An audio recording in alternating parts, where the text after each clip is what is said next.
I'm Saint K. You're listening to Foreign Saints, and I am joined today by a true friend of mine, I would say, my buddy Fearless Paladin. Give my guy a big round of applause. I'm always telling you guys that I'm doing what one man can to push the gospel forward in this land, and that means, surprise, surprise, having conversations with folks that think differently than you. And so that's what we endeavor to do today. Fearless Paladin, tell the people about you and what it is we plan to do today. Well, you know, it's interesting you mentioned that, because I travel in exactly the opposite direction. You win people to the Lord, I win people over to atheism. The contrast between us are striking and intriguing, and I feel like that this next hour, and however many more of these we decide to do, will help discover exactly what each one of us feel, our points of view on situations. We're going to be looking at a video here shortly, and it's going to help to spark the conversation. My boy here, he sent me a video from YouTuber Professor Plink, video titled "Apologist Responds Badly to 5 Questions About Christianity." He wanted my opinion on the matter and to have a conversation about it, so that's what we're going to do. We're going to listen, we're going to pause, break it down as we go, see how far we get. I am anticipating this to be really fun, but for those of you listening, understand that the both of us were representing 2 different viewpoints. So listen to what we say, whose answers actually seem more, substantive. Christian apologetics basically has 2 goals. Number 1, to provide reasons why Christianity is true, and number 2, to communicate those reasons to the world. Well, you failed at both, so get up there. Hello, everyone. I'm Professor Plink. I respond to various theological and ideological questions and claims from a rationalistic and naturalistic approach in an effort to give and explain the opposite viewpoint and help to balance the conversation. All right, so I will say from the outset, W intro by Professor Plink, short, sweet, to the point. The content creator in me's gotta give props to that. But I want people to actually remember what he says in his intro, right? Like, this intro, serves to introduce him, and at least this is how I take it, his point and his methodology, right? Caption the sayings. Not a bad idea. All right. So he said that he responds to various theological and ideological questions and claims from a rationalistic and naturalistic approach. Keep that in mind for later, in an effort to give and explain the opposite viewpoint and help to balance the conversation. All right. That's at least his stated goals and methodologies. Fearless, do you think I'm missing anything with that? No, I'm kind of surprised that you've given it such a scrutinizing eye on the intro. But no, there's nothing you missed. I'm really curious to see where you're going to go with that. All right. Well, I can tell you're packing your quiver right now, so let's. It's we got to set up the guarded path for folks, right? We're trailblazing right now, so blaze the trail by all means. I don't mean to interrupt you. Can you get rid of all that other crap and blow that screen up to the entire thing without all the comments and crap underneath it? Like, can you make that one? Will that one do it? Let's see what happens if I do that. Oh, how about that? Neat. There we go. Much prettier. You know how learning vain things, I am. man. I'm so vain. I'm learning. Oh man. Oh my gosh. All right, let's push forward, because it's right after this intro. I feel like he really steps in it. I think his heavier hitting content comes in the back half. I think he's actually not too his points actually aren't that strong in the first half, but the back half is crazy. But let's go ahead and go. It's long been known at this point that when religious apologists engage in apologetics, they're usually meaning it for the purposes of preaching to the choir, so to speak, as opposed to actually attempting to convince or convert non-believers to their faith.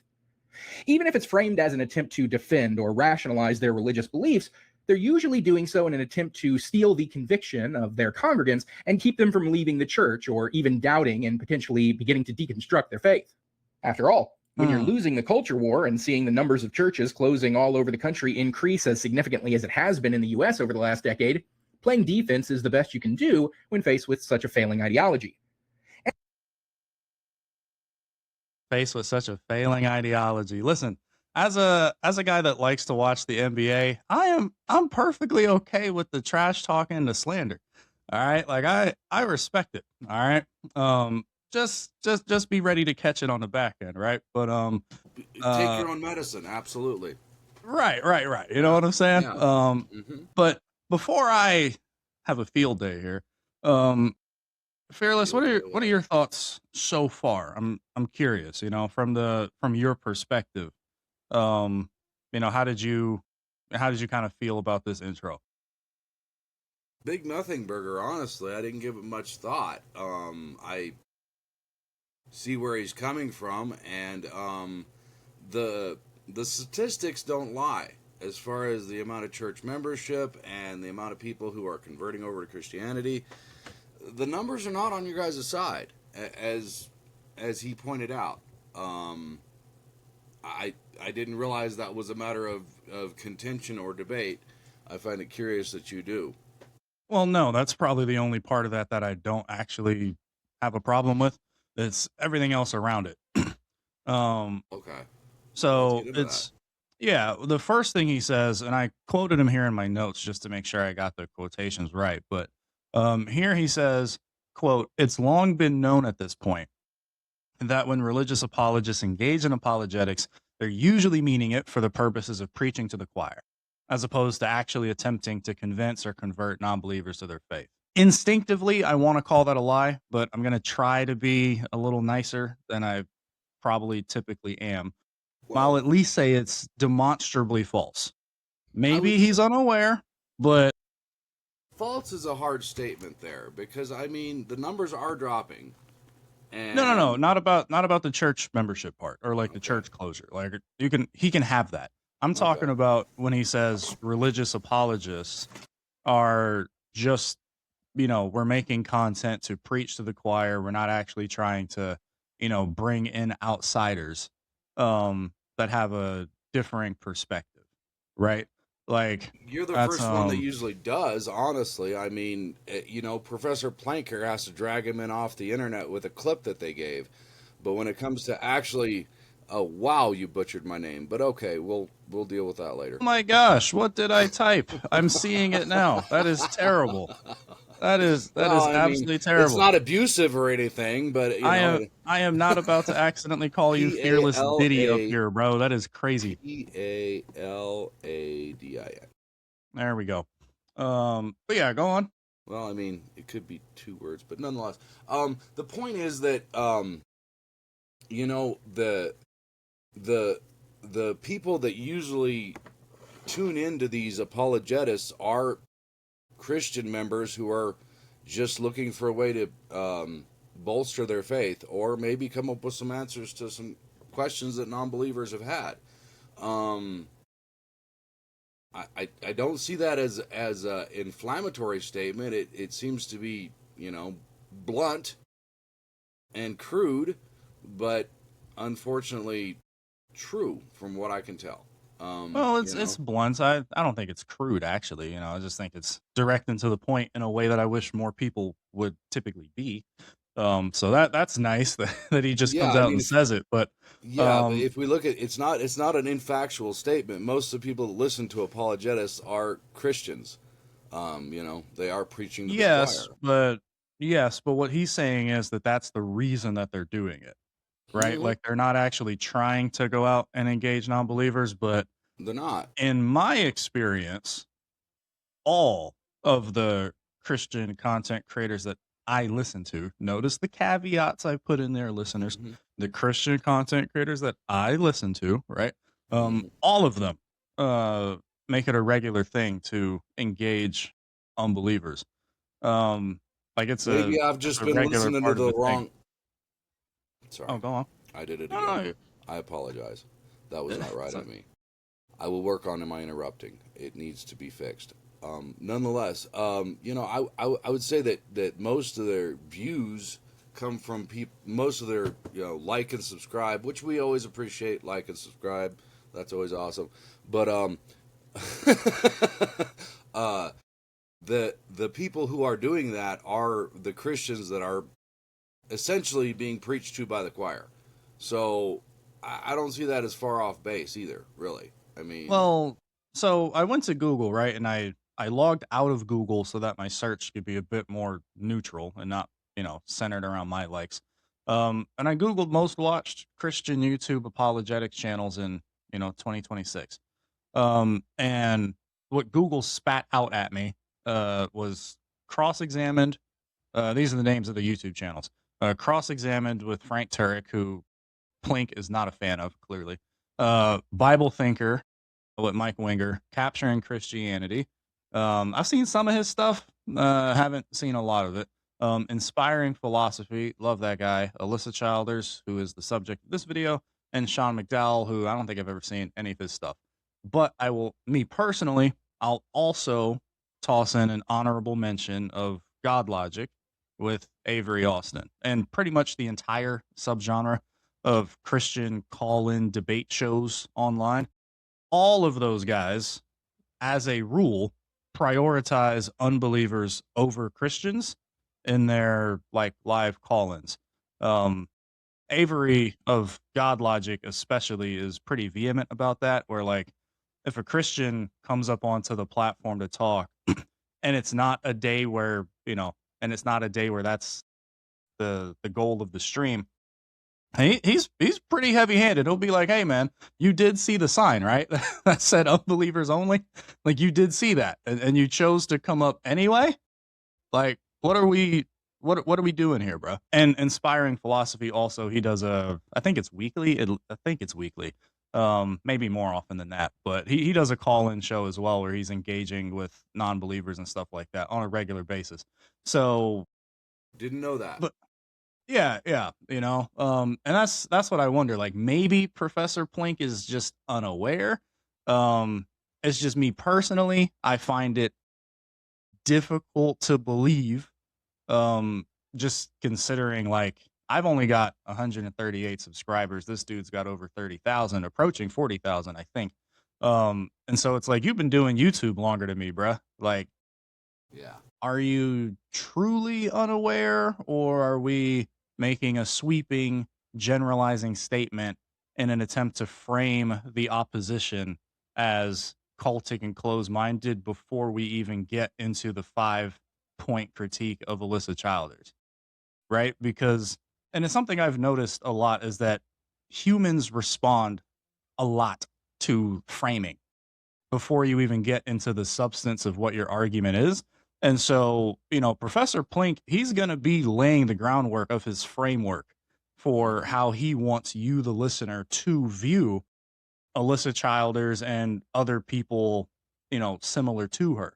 And so I feel like it's important to analyze the way he's framing the conversation, since, in his introduction, he said he wanted to balance the conversation.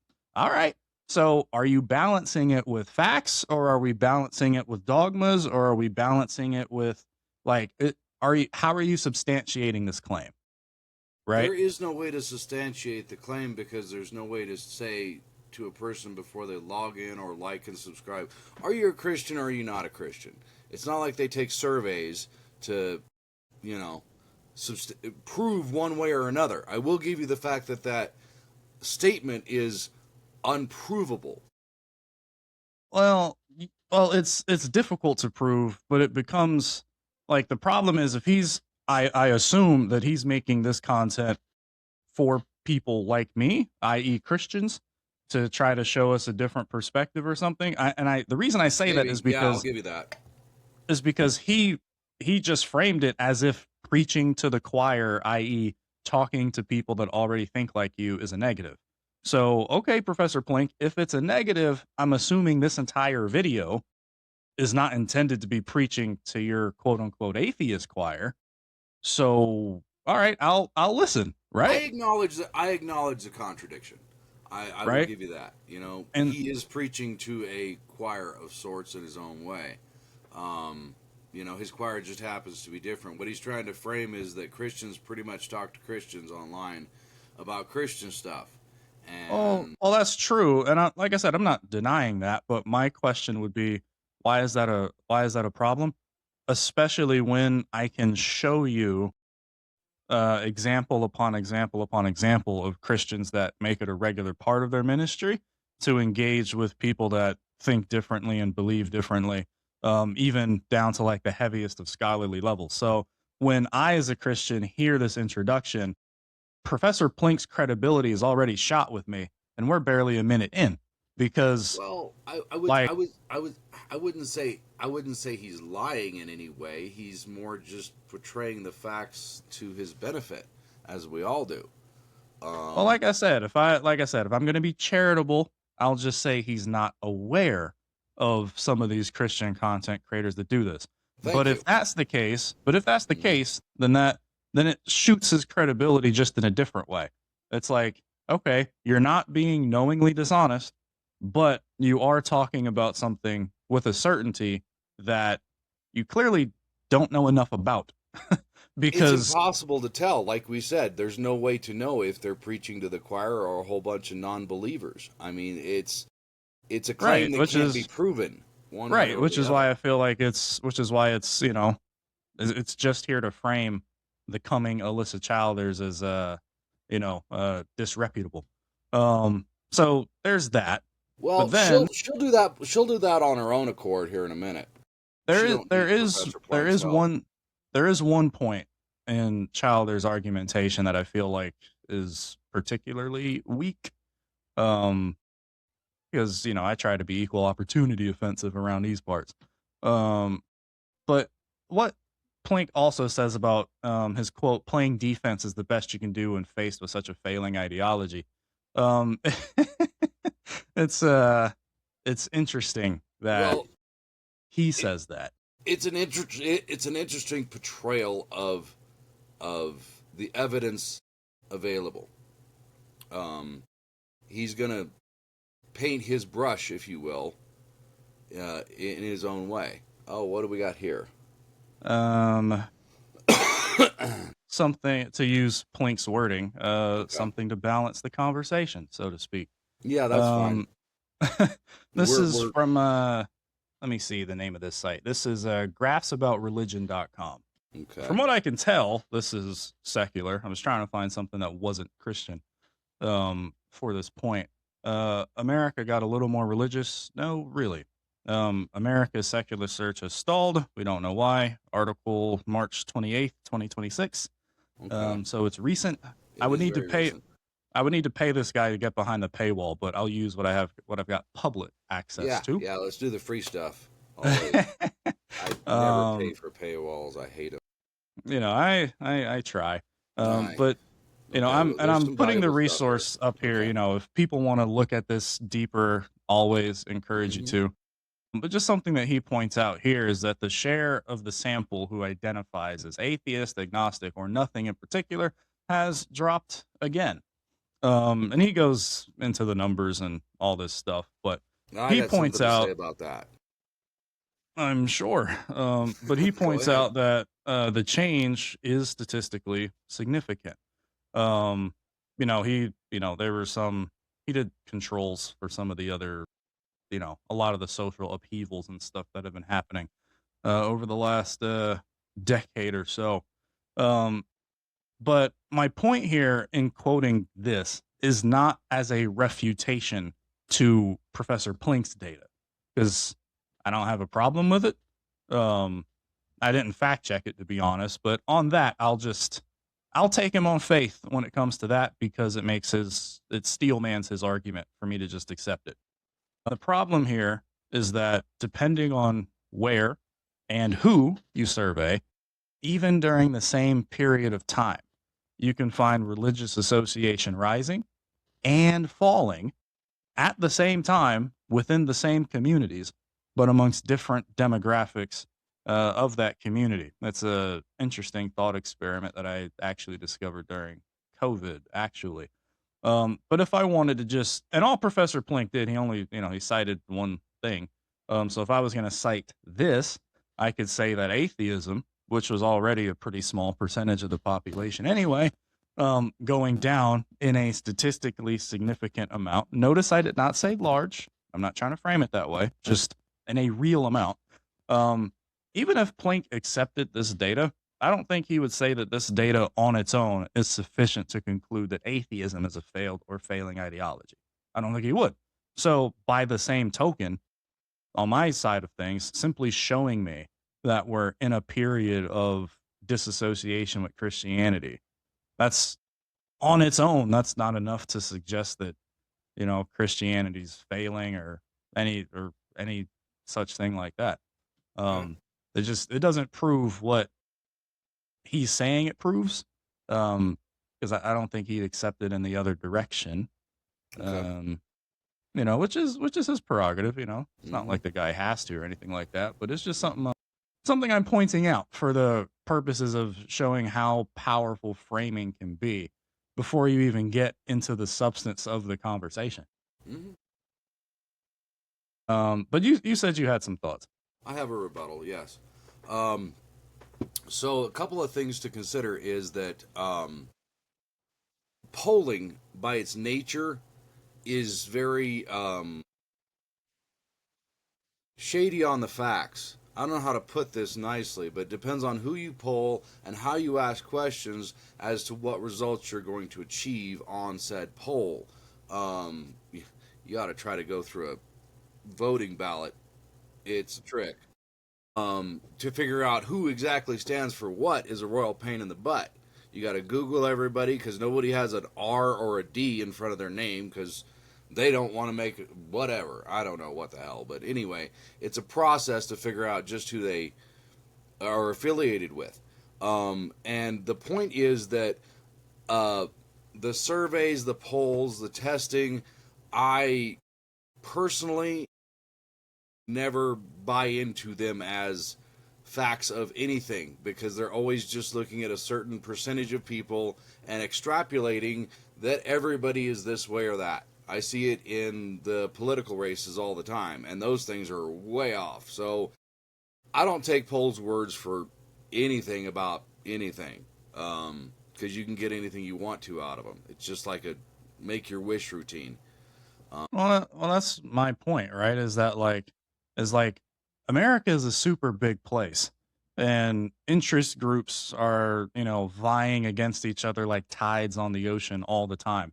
As one wave rises, another wave is falling simultaneously, sometimes on top of each other, sometimes with each other, right? So showing me one demographic that is, you might, I guess, going in a more atheistic direction, like you just said, right? Like, why should I extrapolate that out to the entire population, especially when I can find demographics that are moving in the other direction at the same time, sometimes within the same community, right? Like, Polls are just like it painting just your own, painting with whatever brush you choose to get whatever answer you want. I don't consider them to be factual of anything or representative of anything because they can be manipulated either way to make either side appear to be right or wrong depending on how you want to frame it. Like you were saying, framing the conversation. And that's why I don't buy into them. I just it's glaze like over 'em. it's like Planck says, right? If I was, like I said, I'm accepting his graph at point blank without asking any other Not questions for the purpose of steel manning his point, right? okay. But if I were to ask some questions about it, right, I could ask, well, what was the economic situation of the people during those times? Because to keep a church building, you have to pay rent. If people were financially struggling, that might be a reason for a church to close that's disconnected the from the ideology failing. You know, Yeah, there's a lot of something like factors that. that go into that. I'll give you that. It's not just the ideology or what have you. There There are a lot of churches that do close for a lot of different reasons. And even if you were to try to find out the reasons for all the churches closing, once again, you would have another poll situation with corruptible information situation. Right. Because you ask 5 people in the church why the church closed down, you're going to get 5 different answers. Man, ain't that the truth, you know? So it's like having gone through that myself, I know that that is the truth. Sometimes you might get more answers than people, crazily enough. But yeah, but like I said, that's why I said, for the purpose of steel manning Professor Plink's rhetoric, I ain't even gonna ask all those like investigative questions. I'll let you have it. But right? you'll pose them, and I won't take it, because when it comes to polls and statistics and all that other stuff, I don't buy into it either. So I don't want that hot potato. Thank you very much. I will pass. That's fair. That's fair. It's a house built on sand. Any way you want to look at it.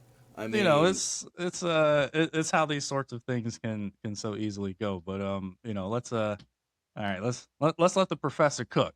Yeah, we're almost at half an hour already, and we haven't even gotten 10 minutes into this. Yeah, it is how framing is, bro. And because of this tendency towards defense, many an online apologist has retreated from active apologetics and instead fill their YouTube channel with video after video that's aimed directly at their fans and the faithful. Videos about how they, as Christians, should interpret this or that news story. Or should they, as a Christian, let their children see the new animated movie that's burning up the box office, but has talking animals in it, so it's probably demonic? Or should you date someone who isn't the same kind of Christian denomination as you, or perish the thought, even attempting to date someone who isn't Christian at all? And frankly, the apologists should probably stay in that narrow preaching to the choir lane if they want to avoid any kind of pushback.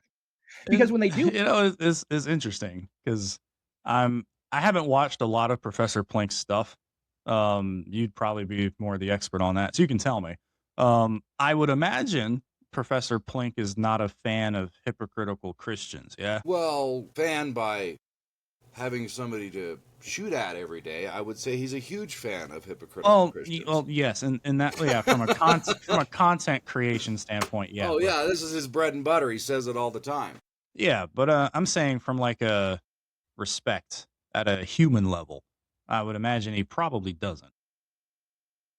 You know, they make it difficult at times, which is understandable. But I find it interesting. I just find it interesting that this section of the rant is basically, you know, expressing annoyance at Christians making content that at the end of the day is intended to try to help Christians not be hypocritical Christians.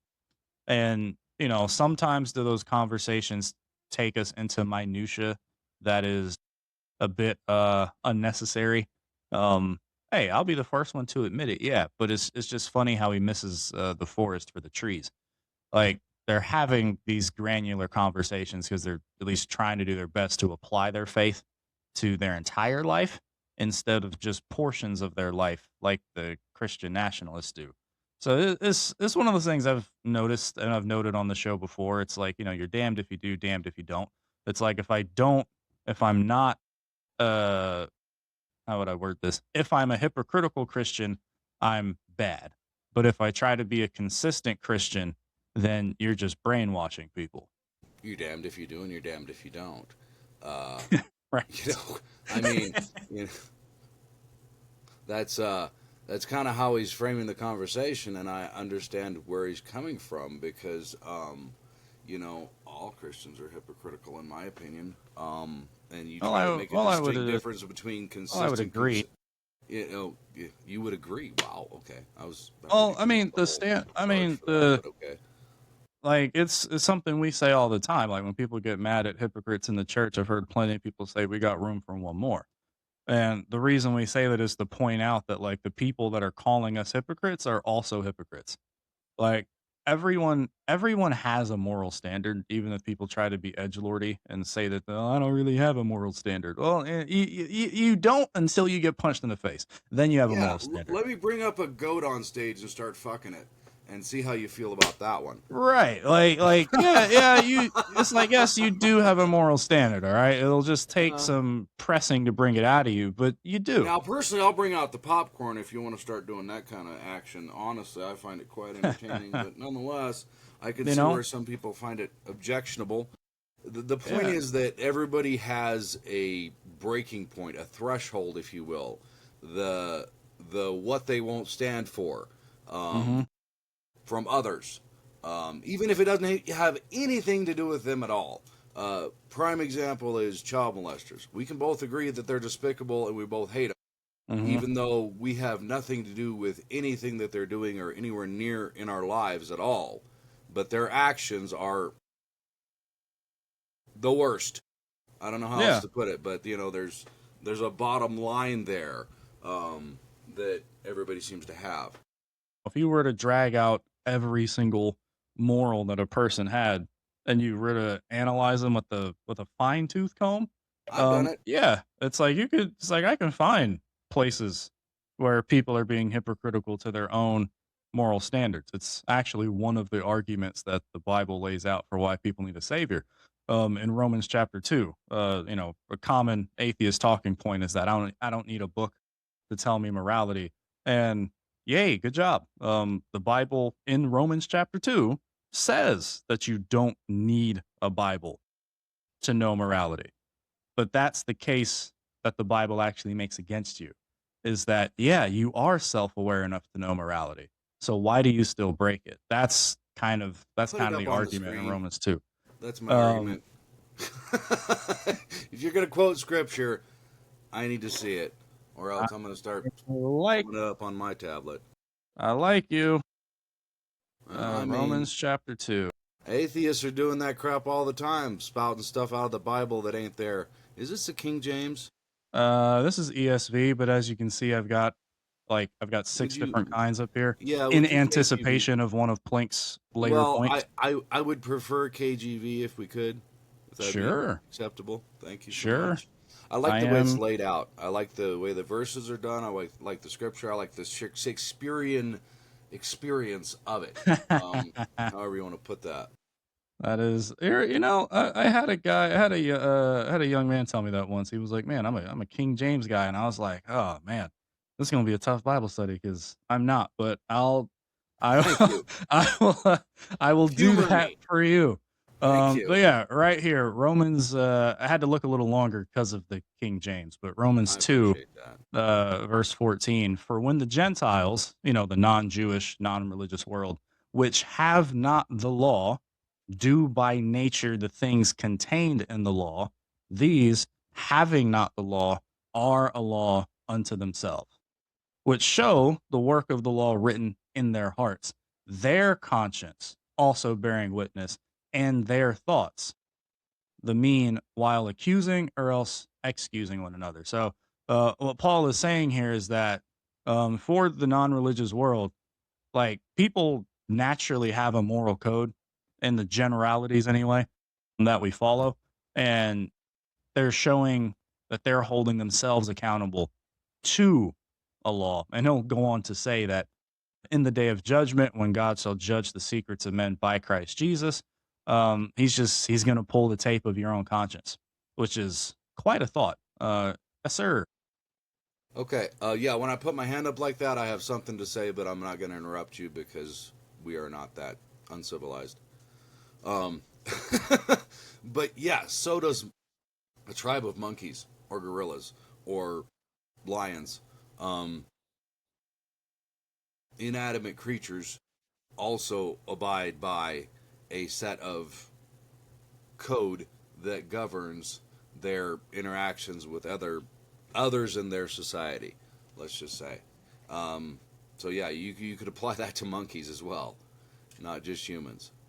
That's my only point. Like I said, I'll let you have it. I'm just pointing out that, like, the Bible doesn't say that you need it to know not to murder your neighbor, not to steal from your neighbor.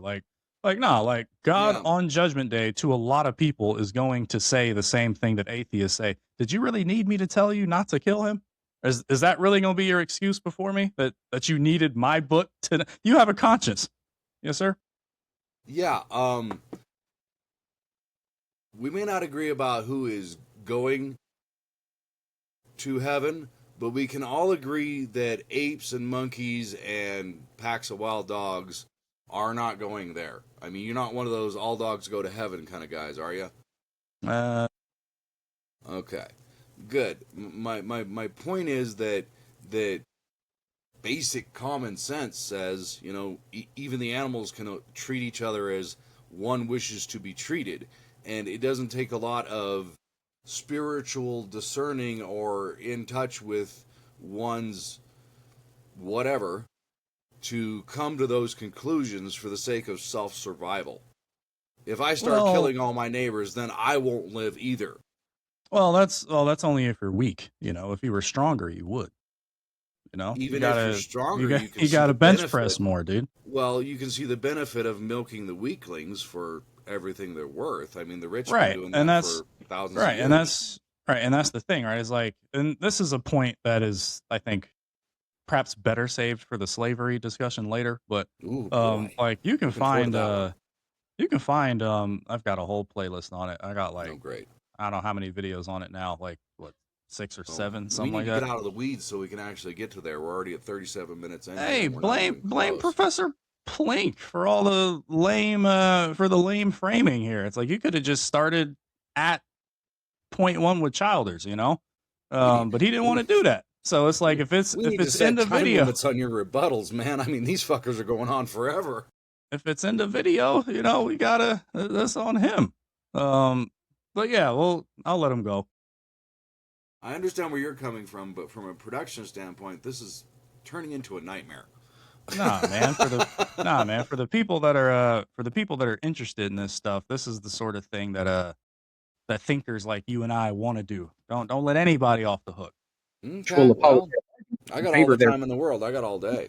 How full of it they actually are, and draw the ire of counter-apologists like myself. Enter the subject of today's video, Alisa Childers. She's a Christian author and singer and proprietor of one of the kinds of Christian channels that I just talked about, usually talking directly to Christians about how to live the proper Christian life in this day and age, and how they should interpret everything from the proper interpretation of the Bible to whether or not parents should let their kids watch the new Michael Jackson biopic. You know, things I really couldn't give a rip about the Christian perspective on. Sure. But in this video, she's turning her attention towards how to answer challenges to Christianity and engage in apologetics with non-believers. Mm-hmm. And as you know... Wait a second. I thought you said we didn't do that. All right. I'll let it roll. I'm just pointing it out. You just said like 2 minutes ago we don't do that. Don't engage in apologetics with non-believers. Like text. I didn't see the contradiction there. It's long been known at this point that when religious apologists engage in apologetics, they're usually meaning it for the purpose of preaching to the choir, so to speak, as opposed to actually attempting to convince or convert non-believers to their faith. Even if, so he says usually, but then he goes and he attacks the minority of times. Even in the minority, if it's framed as an attempt to defend or rationalize their religious beliefs, they're usually doing so in an attempt to steal the conviction of their congregants, right? So his argument is that we never do genuinely reach out. That's what he's saying. Never. He never said never. He said a lot of things around it, but he never said never. He said very rarely. Like I said, I'm a call it. It's hen's teeth, basically. It's a unicorn, but it does happen. It's not that it never ever happens, but it's not very common.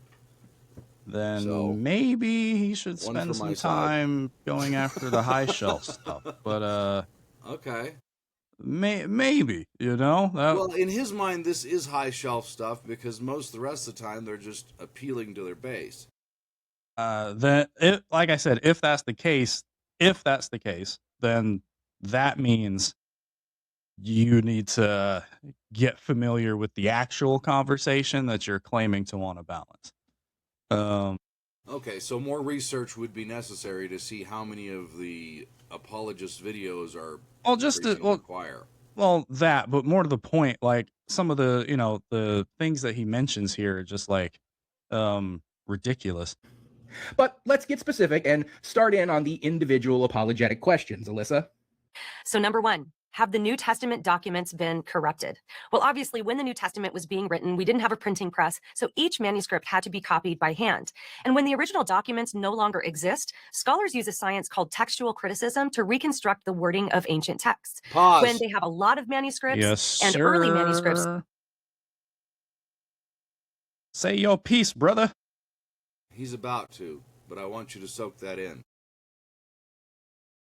He's about ready to say my piece for me, but I want you to soak in that whole what she just said. Matter of fact, play it back for a second or two so we can highlight that part of the conversation, because it needs a bold stamp. I want her to dig her hole nicely here. So I want you to pay close attention to what she's saying. Ancient texts. When they have a lot of manuscripts and early manuscripts, they can do this with a great deal of accuracy. You're kidding, right? Oh, they can be incredibly accurate in reconstructing the original New Testament manuscripts? Oh, well, I guess that's why there are so many highly differentiated English language versions of the Bible out there. In fact, if you count every partial translation, unique paraphrase, major historical revision, and New Testament-only version since the Tyndale Bible in the 1500s, the number of different English language translations out there climbs to well over 500. Many followers of which will get downright aggressive with anyone who utilizes a Bible that their denomination doesn't recognize as legitimate. I mean, how many King James only denominations are there out there who get downright upset with you if you cite anything that isn't the King James version? Not many. Kind of hard to claim remarkable accuracy when so many highly different versions exist.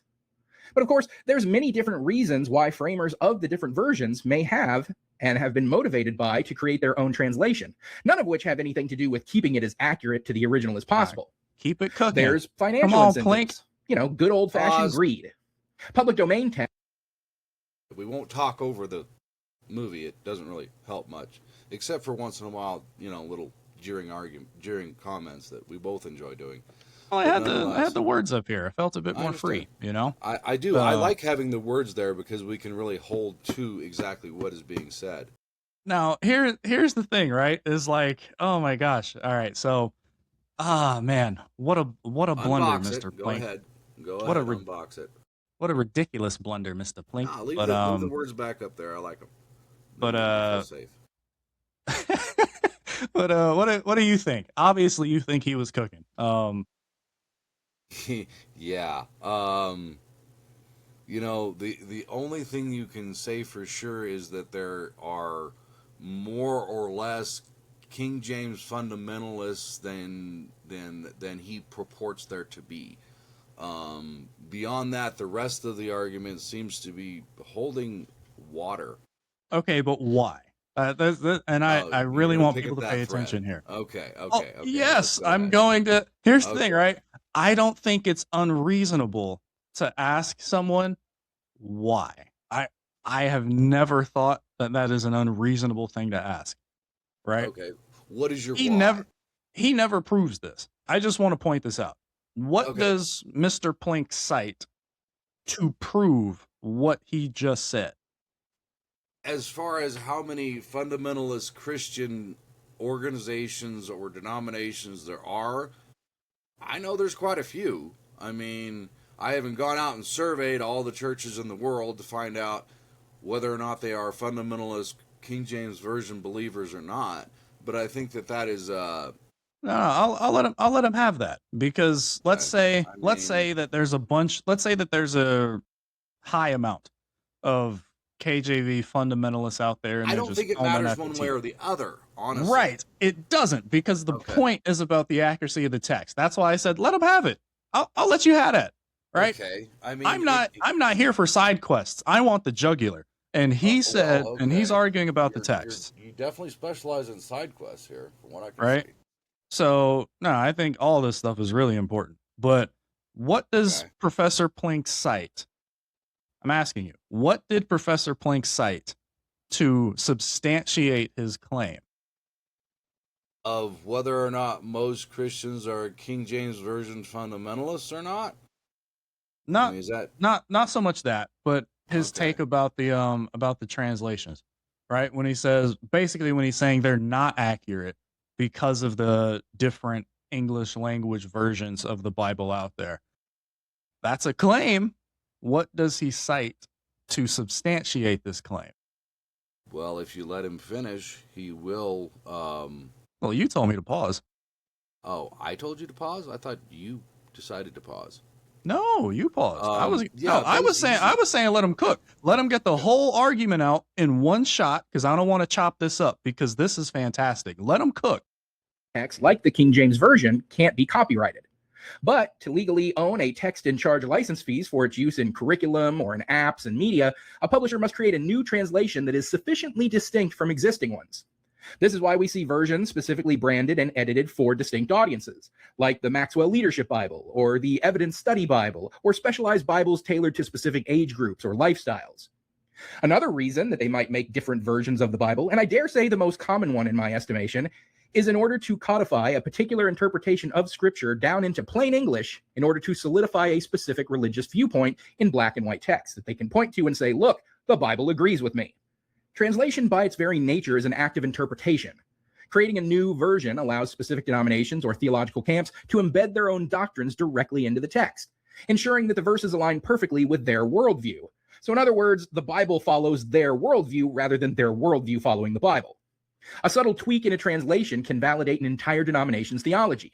For example, translating a Greek word as repent instead of turn can allow a denomination to insist that the Scripture requires them to do what they call repenting, which means come to church, confess to a priest, and pay a tithe as part of what it truly means to repent, instead of just abandoning one's sin by turning away from their sin. Or retranslating the word for assembly as church, to again insist upon coming back every Sunday and filling that collection plate rather than just praying in the company of others. Or how about a big one? Eternal punishment instead of the word being translated as destruction, in order to instill fear of hellfire and the notion that, boy, I better do everything that preacher tells me or else I'll suffer for all eternity, instead of just ceasing to exist after death, which is what most of the Jewish faith preaches, which is far less nightmare-inducing. Okay. All right. I think that's good enough for his point, especially because I let him... You're not letting the man finish. I let him airdrop 3 points that are all wrong, but like, hey, I let him get them out. Well, we'll start with the textual stuff, right?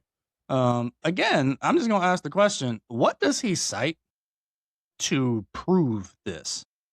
Right? Like, this is an interesting theory that Maxwell's study every Bible single is one of the things he cites, and there's another one that he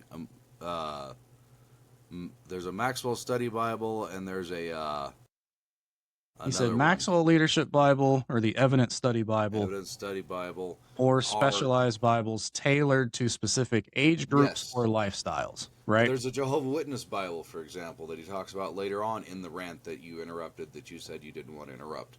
Well, I'm not just going to play 40 minutes straight of content. No, I understand you don't want to get gilly-gashed, and I respect that. So, I mean, right. We got to find a balance. He says this is why we see versions specifically branded and edited for distinct audiences. Maxwell Leadership, Evidence Study Bible, any specialized Bible tailored to specific age groups or lifestyles. That is ridiculously wrong. That is insane to say that. I'll show you. That any of these other Bibles are not corrupt? I mean... This right here, is it this one? Yeah, this one. This one is a Family Life Marriage Bible, New King James Version, that I just have on my shelf. I don't typically use it that often, but it is what it is, right? The reason a bunch of Bibles, why am I not surprised? Right? But this Bible fits the criteria of what he said. This is a Bible that you might say is specially tailored to a specific lifestyle, particularly those with a family and or marriage, right? That's what this one is marketed to. And it says New King James Version on the tag, right? Right. This is not a different translation. It's just not. What we have here, I don't know if, I could hold it up to the camera. I'm not sure it would do any good, but what you have here is, oh, yeah, I see your hand. What you have here is what? Well, I was going to say what I have here is a Bible that,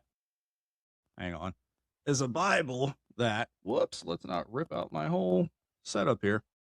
is a Bible that has, you can see the text right there, and you can see captioned out areas that are very clearly not the text of the Bible, but are just commentary, right? For someone to say that this is a different translation than, say, a regular New King James version that doesn't have these commentary annotations, that's there are only two options. You're either knowingly lying, or you are that ignorant of how these things work that you actually think that that's different. And if that's the case, then again, like, your credibility on critiquing some of this stuff is kind of shot with me, bro. Go for it, man. Apples and oranges, my friend. How so? Because what he is talking about is completely different reworking of the text. Like Agreed. the Maxwell leader. Okay. Agreed. Yeah. But one of the things he cites. That is not this. Agreed. I agree with you, my friend. But the question that we need to ask is, why did Professor Plink say that it is? He said right here, or specialized Bibles tailored to specific age groups or lifestyles. That's what I just showed you. That's a Bible that's specialized to a lifestyle, those that are married. Why is he saying that this is different? It's not. Leadership Bibles also typically, any Bible that is like this, like a something Bible, a something Bible, you have the text of the Bible, and then you have commentary annotations, and the commentary annotations are on the topic of, leadership or evidence. That's not what he's talking about. That's you're perceiving it incorrectly. Then it's on him to show it, because he's not showing it. So that just leaves me to fill in the blank of what he means. Okay, well, first of all, neither one of us have any clue what a Maxwell Leadership Bible or the Evidence Study Bible is, I don't think. Do you? I don't usually read those. I don't need them. Never heard of them or needed them or even knew they existed before this argument. I knew the Bible had been warped and contorted in many different ways, but I never knew that they had actually taken word by word and disassembled it for the sake of trademarking. That's what I'm saying. That's what I'm saying. It's not that. Like, that's my point. Like, none of these are that. And even if that is the case, the sheer number of English translations actually works against them, right? Because there's so many English translations, which I'm not actually a fan of, but Selah, because there's so many English translations, it actually dilutes the influence of any particular one. Like, it'd be different if you had only 2 or 3, but you don't. Well, it's the same. Yeah, you're good. The news media does the same thing with us as a population. They dilute us with so many things. Here it is. That we don't pay attention to any one given thing at all. I went and found it while we were talking. Okay. The Maxwell Leadership Bible. Got your table of contents and all this other stuff. A note from the translation team. All that stuff is standard fare. You come all the way down to Genesis to go ahead and get started. And there you go. Genesis 1:1 right there. Yeah, in the beginning, God created the heavens and the earth, and now the earth was formless and empty. Darkness is over the surface of the deep. All that stuff. My point is exactly what I'm saying. This is very clearly the text of the Bible. You scroll down. Oh, look. We have clearly separated out commentary on the text that is, to any observer with literary ability, this box is not the text of the Bible. It's very clearly distinct. Yes, sir. Yes, I agree with you wholeheartedly. The problem in question is that they have given their own little commentary on the side and then warped the scripture via the translation method to wherever they want it to be on top of that. That's not the NIV with captions on the side about how to be with your family. That's the captions on the side and then their Make It As You Want to Be Bible, No, it's commentary on the topic, right? It's the Maxwell Yeah, Leadership Bible. You I see the understand title of that. the commentary Yes. box, Creation. The Hmm. ultimate leader initiates. So they're giving commentary on Genesis 1:1 to chapter 2, verse 25, that is relevant to the topic of leadership and the application of leadership. But the actual Yeah. text that, like, you can use this Bible and never read any of their commentary notes. And it is effectively a Bible. It's like that, like that's my point. Like it's not, this is not a different My point. translation. My point is that it is a different translation. If they have been able to trademark and copyright it The because they've copyright changed it is no, the copyright is because of the addition of the because they've commentary changed the notes. original text enough to where it's no longer Okay. How do you trademarkable. know that? How does Plink demonstrate that? That's actually the more important question. In Well, the video, how does Plink demonstrate this? Because he says this, but did okay. he ever put some, like earlier when he was talking about the churches closing, he put the graph on screen, right? He didn't put anything on screen for any of these points. I agree It's just him wholeheartedly. talking. It's just him I talking. agree. So I agree. why should I believe you? And by the way, there's some merit to what he's saying. There is some, right? I'm not saying he's Thank you. wholesale wrong, but my point is the only reason I know that is because I've already researched this stuff before coming to Plink. If I didn't have any of that knowledge coming into this video, what is my reason to believe him when he doesn't prove it to me? And that's why I told you to do your research on this situation, because I don't know how to say this, but it's assumed that everybody in the audience already knows this stuff. Already knows what stuff. The stuff that he's talking about with Christianity and examples.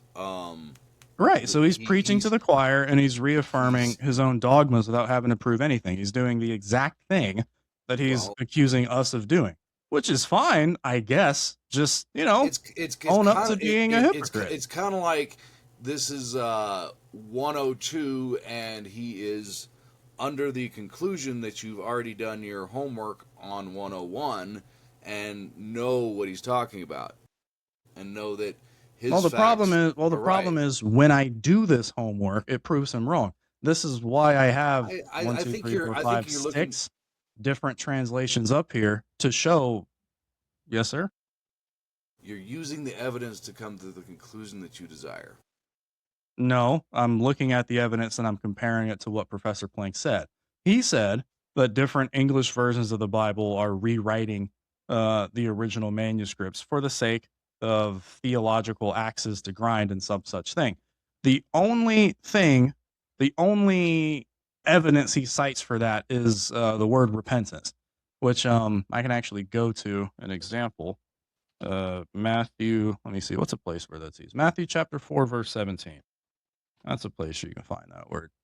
From that time, Jesus began to preach, saying, "Repent, for the kingdom of heaven is at hand." And he's saying, this is the thing, right? If he's making this to try to convince me, this becomes a problem because he's saying, "Well, did you know that the word actually means, to turn or turn around or whatever," which it doesn't actually mean, but whatever. That's one definition, but not entirely. And the answer I would say to him is, actually, yes, Professor Plink, you're telling me this information as if you expected me not to know it. But in every church I have ever gone to, they have always come to the word repent, and we've gone to the original Greek, which is metanoia, and it means to change your mind. That's actually what it means, to change your mind or to turn around. Like, so this thing he's presenting as if it's supposed to be a bombshell. Dude, I've been being told that since I first started in Christianity. You're not telling me something I don't know. Yes, sir. Yeah, that is your personal individual experience. Right. Other experiences may vary. Sure. Concerning this situation, and other people that may have been led to the Lord may not have been led by such educated folks as the ones that have led you to where you're at. And not to sound rude, but two things. One, that's why I do what I do with this channel, to try to actually help that problem along. But two, so what? So if some people have been misled by people that don't know what they're talking about, does that mean that the people that do know what we're talking about are just supposed to lie down and play dead? Like, ridiculous, you know? Well, they're as rare as hen's teeth. You are, maybe a unicorn, if you will. I don't in actually my think. experience.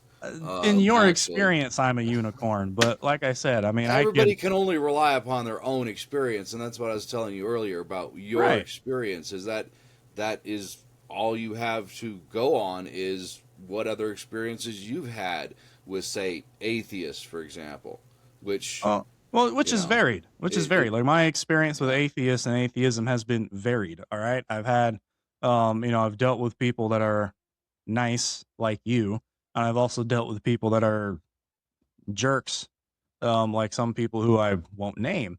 Like I've run the gamut in a lot of ways with this stuff. Contact information on those jerks, please. I'd love to hear from them. Oh man, the nice people not so much, but the jerks I want to hear from. That's fair. But yeah, I pulled up, and the reason I pulled these up, NIV, King James from the 1900, NLT, New King James from this millennium, ESV, and Young's. These 5 are the top 5 selling English Bible translations at this point in time when I Googled it.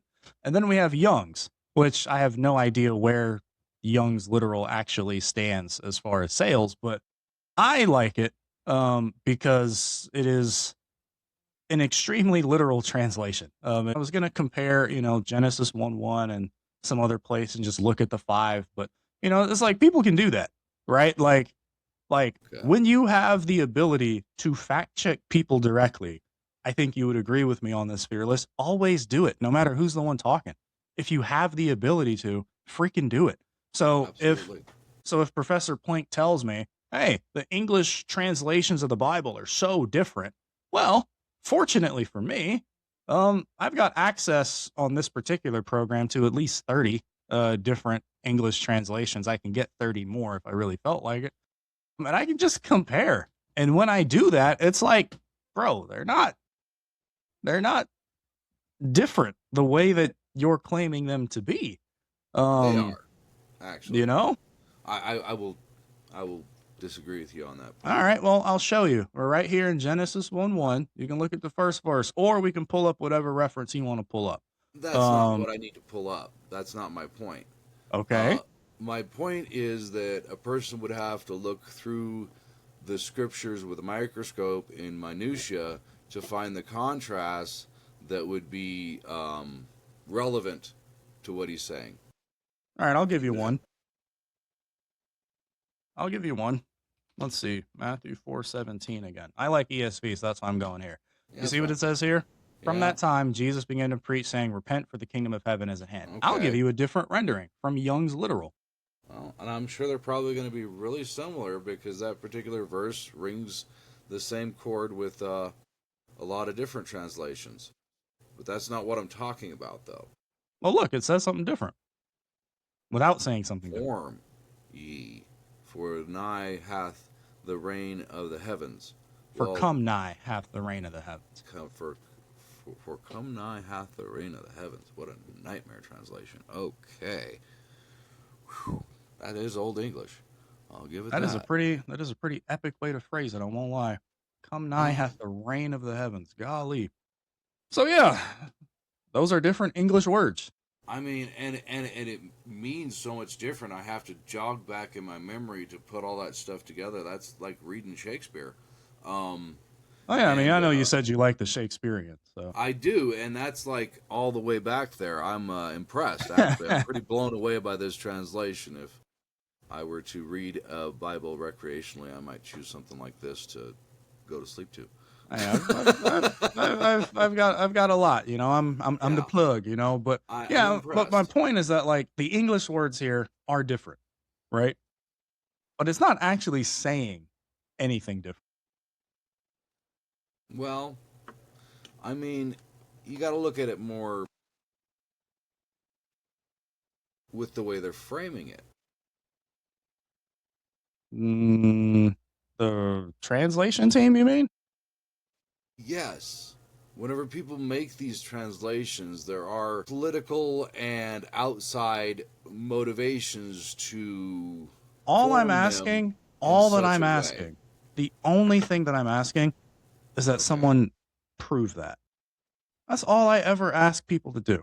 I have a ninth grade education. I can't, I'm Then, not then, capable of running these laps. You're okay, asking me to perform for you. then okay, but just understand how that sounds. Well, it sounds like I'm not providing evidence for my claim, and you I never guys are made a kind of claim. okay. I won't fight that. I know atheists like to hide behind that. I'll let you believe it, and I'll just let the audience decide if they agree with you that you're not making a claim. For atheists, unlike yourself, that are making a claim about stuff like this in the Bible, all I'm asking is that you prove these political ties and connections and show how those political ties are influencing translations and how they're unfaithful to the body of manuscript evidence that we have. You don't have to like that that's what you got to do, but that's what you would have to do to prove this claim. I really wish that more atheists would come up with addresses, and more Christians for that matter too. Honestly, it would help to clear the water on a lot of these claims that Professor Plink is making right now. He does get into specific Bible quotes later, but I do agree from a production standpoint he should have come up with an address and a verse and blown up this particular situation to prove what it is he's saying about the different translations and how inaccurate they are. I do wish I that's had what I'm that saying. bit of Like, it. I don't have that file not found. I mean, I could lie to you and say I got to go use the restroom or something and come back in 10 minutes with something, but that's not what we're here for. I'm not that deceptive yet. I'm not above it, but like, it's like all the time in my studies, like I'm looking at, the Greek that translates into the words, right? Which is why I know the Greek word is metanoia. Like, that's why I know that. okay. Yeah. And when you go into it, if it would actually do that for me, technology is theoretically a beautiful thing. I was about ready to compliment your whole thing, and then it just decided to do what computers do. It sensed that you were going to compliment me, and it had to put a stop to that. Yeah, the ego thing, huh? Yeah, I wouldn't want to get it up there too high.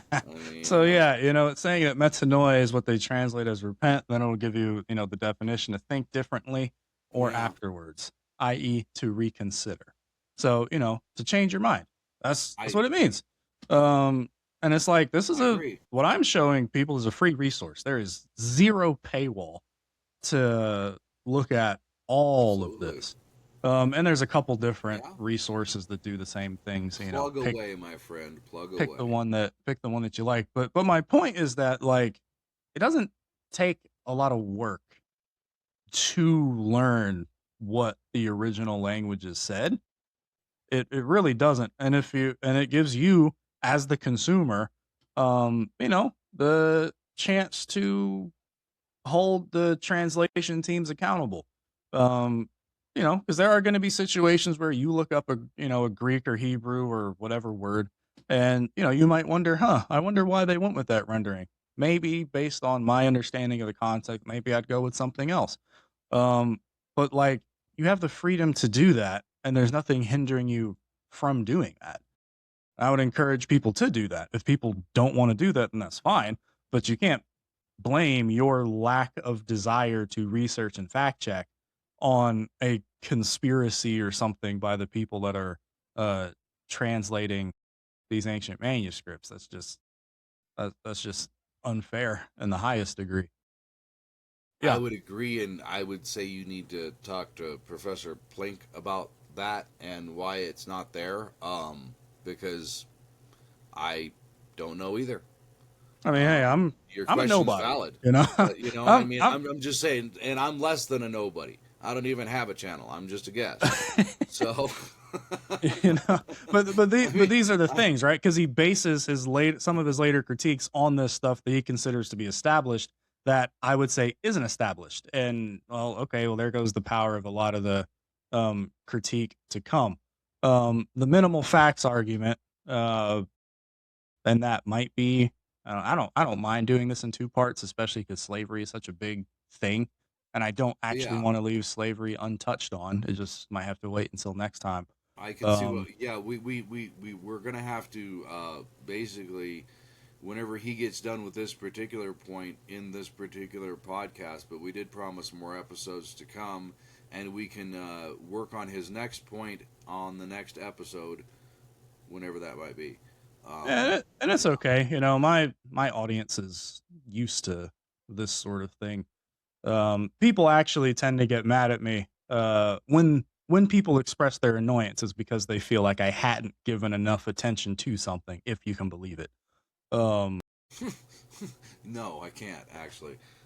yeah, I can. Well, I am an atheist after all, so I mean, You know, you should have some fun perusing the comments in my polygamy section. Those guys love trying to say I didn't do enough research. Um, that's been a fun time, but that's for something else. I almost seem like it seems like a nothing burger to me, but by all means, seems Yeah, pretty, yeah, you know how people be. You know, we I gotta. mean, it's like my problem is the underage crowd. I mean, I don't have a problem with incest as long as they're all over 18 and they're not making kids. Then that's their prerogative. But that's a whole nother off in the weeds scenario. It is, and I definitely wanted to get to this. So yeah, we'll let the man cook. Question number 2. Is there any evidence that the resurrection of Jesus actually happened? So, esteemed historian and New Testament scholar Gary Habermas collected over 1,400 of the most critical scholarly works written between 1975 and 2003 about the resurrection of Jesus. Oh, that's a pretty large number. 1,400, you say? That's a lot. Oh, but you did mention that it was all stuff written between 1975 and 2003. So that would mean that all of those 1,400 sources were written near about 2,000 years after Jesus would have supposedly died. I'm sorry, I thought the question was about proof of the existence of Jesus. I really don't think citing papers written 2 millennia after his supposed death is really all that useful as evidence for his actual resurrection from the dead, as opposed to just proof of the myth of his resurrection. I mean, you know those are two different things, right, Alyssa? The myth versus the reality? Because there's all kinds of works written about the myths of any number of religious figures doing supposedly supernatural or miraculous things. But a myth or a legend, and even scholarly works about those myths and legends, are not tantamount to proof that the miraculous events actually happened in reality.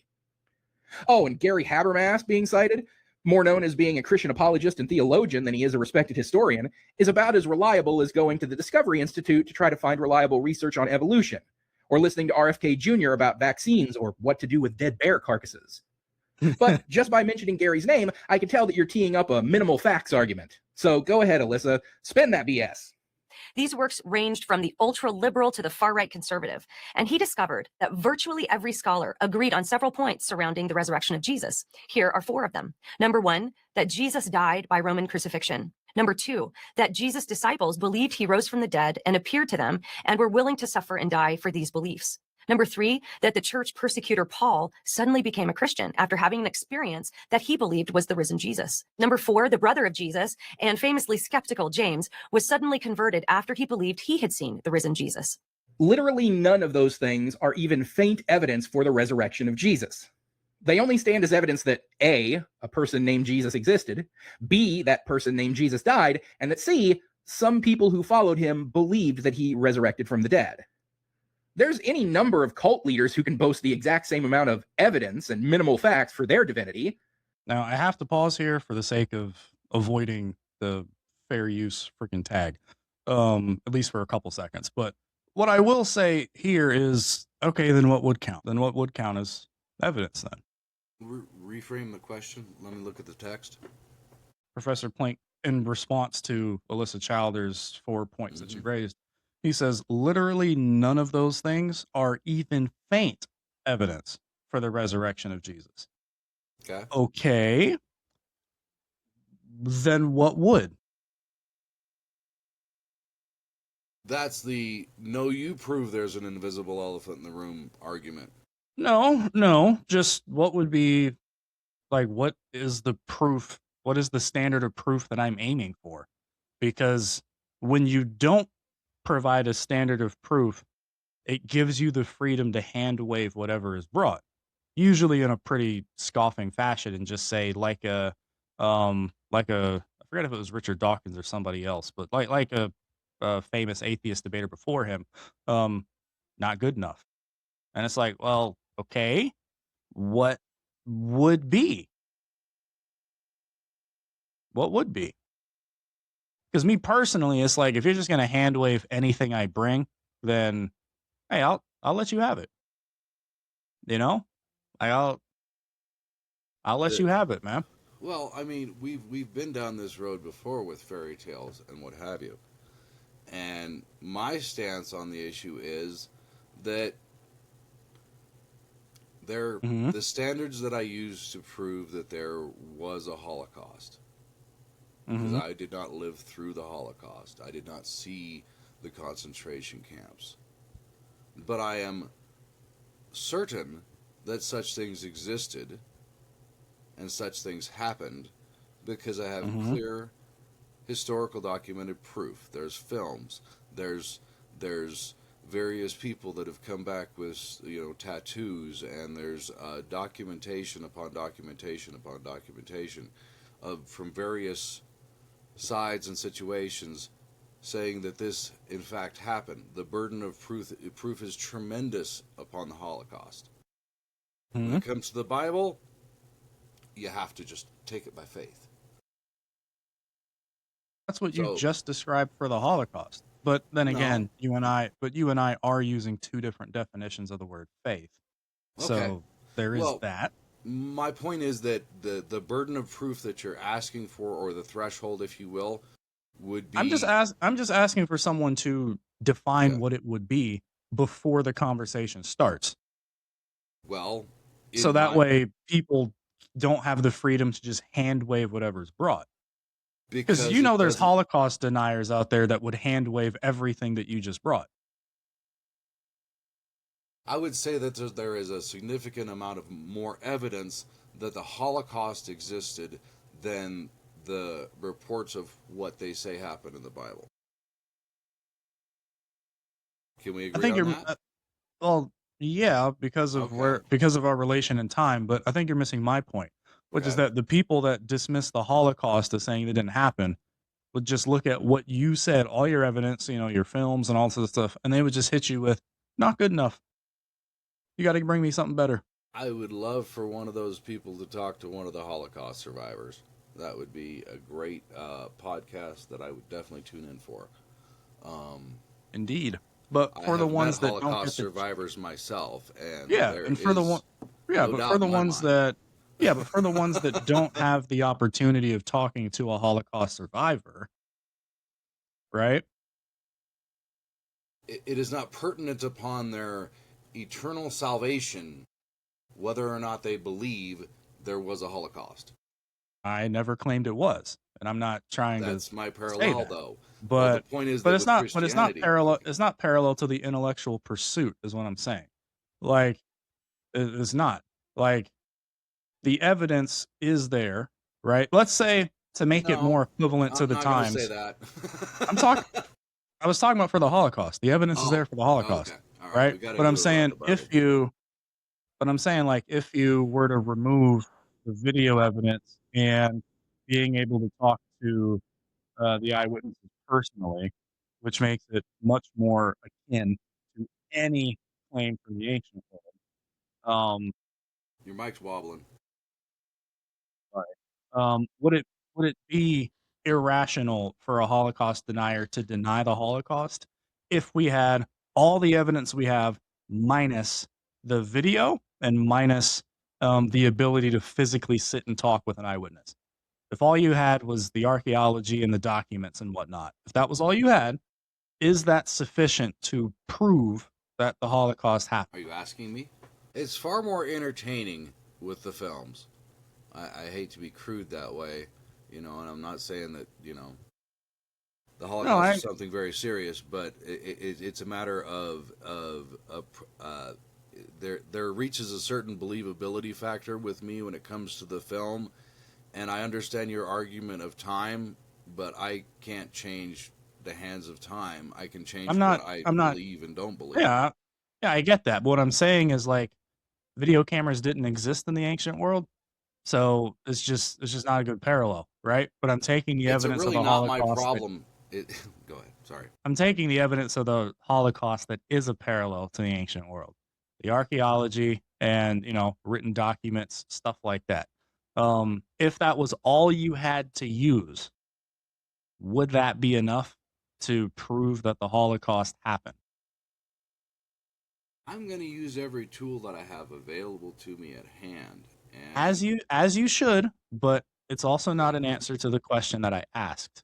If all you had was the documentation and the archaeology, would that be sufficient to prove that the Holocaust happened? For me, on a personal level, no.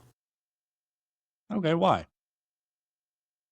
Because I'm from Missouri, the show me state.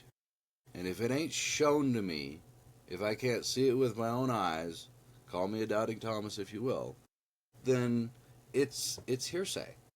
Actually, I think doubting. I don't think doubting Thomas's issue is actually all that was as In the crazy weeds as people again. make it out to be. But like I just don't think it was all that crazy to say. But it was more of a terminology. But by that logic, then, would you discount the credibility of anything in history prior to either the Holocaust or the creation of the video camera to video document stuff? Well, we've had this discussion before, and there is a lot more things that are provable outside of the Bible than inside of the Bible. Listen, like that is standards all, but that is also, but that's also in the weeds, right? Okay. I'm just asking a question about your priors, right? Like, if you're saying that you wouldn't believe the Holocaust without video proof, in spite of the archaeological and documented evidence we have, then by that logic, would you also discount pretty much all of history before that point, where we didn't have a video camera to substantiate the documents and the archaeology? I think the archaeology can lead to whatever conclusion one wants there to be. I believe that the Ark was discovered at some point on top of some mountain somewhere, for example. And I'm not so sure about that. Well, they thought it was the Ark. A whole bunch of people got real excited that it was the Ark. Oh yeah, they were excited. Yeah, we can they agree definitely that they were excited. Turned out to be a boat, but nonetheless, got everybody worked up. My point is that with archaeology, you can use whatever rocks and pebbles you have around to come to whatever conclusion you think that it might lead to, and somebody else can rearrange the rocks in a different way and come to a whole nother conclusion. I mean, I'm not disagreeing, but in a way, that's also not an answer to the question. I'm saying, prior to the video camera, do we just dismiss everything as too nebulous to prove? Well, I would say dismiss is a harsh word. I would say that there's valuable knowledge to be found, whether something is true or a lie. Some of the greatest lies in the world have come to the greatest discoveries of scientific natures out there.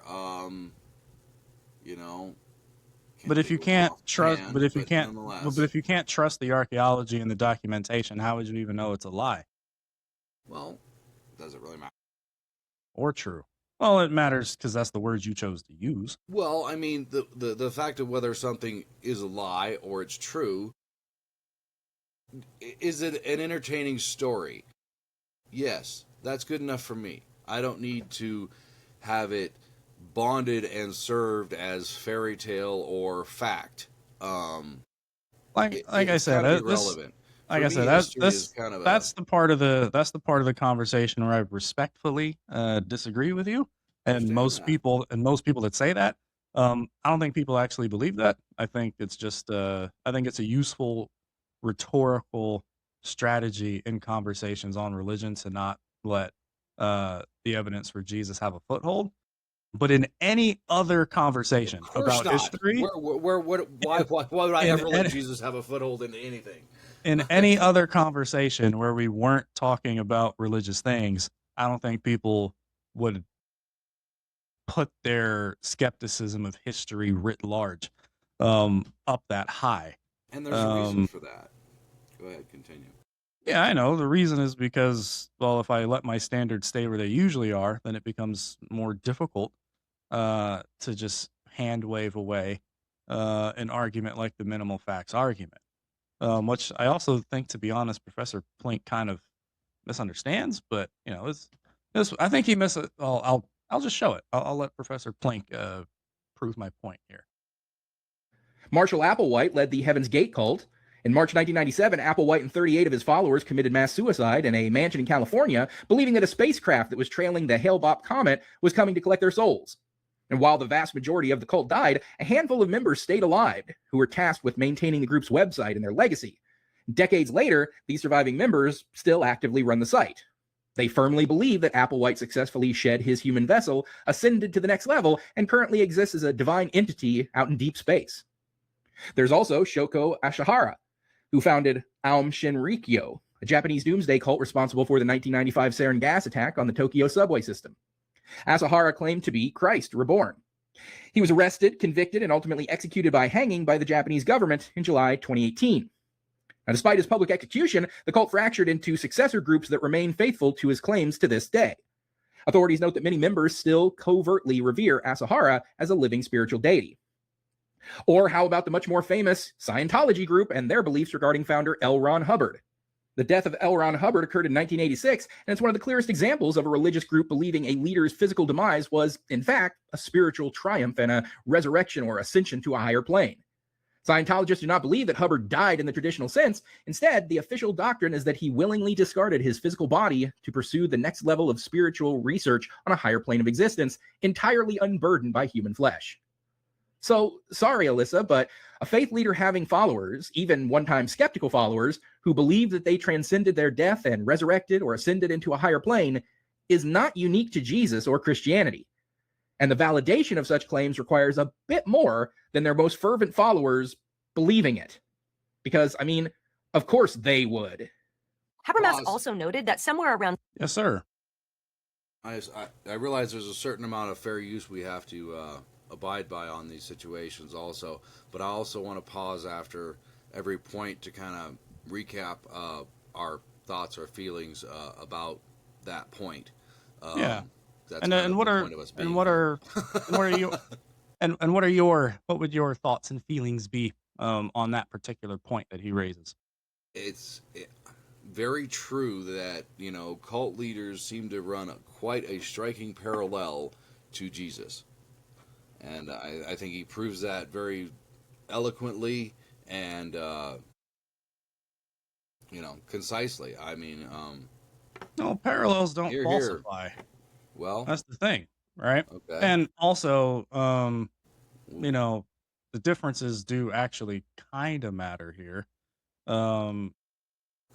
The key differences in the examples that he chose to show is that neither the leader nor the followers claimed a physical bodily resurrection. None of them did, at least to what he's informing me of right here. None of them ever predicted I'm going to physically come back. They never said that. It was always I'm going to be alive somewhere else. Did you can you cite that in the Bible? Cite what? The fact that the physical thing, the point you were making, that Jesus' followers said he would physically incarnate. That is the striking point of your whole rebuttal, and I would like to see the scripture concerning that. Yeah, sure. 1 Corinthians 15. Dooba dooba dooba doo. No, will Jesus say this stuff?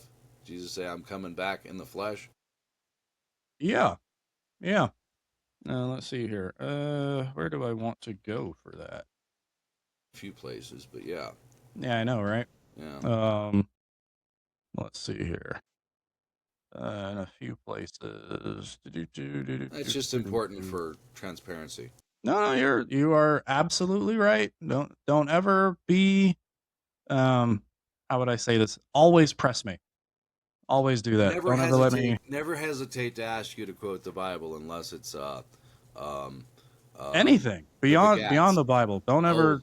Let's hit up 3 chapters of the Begats and see how many followers we have after that.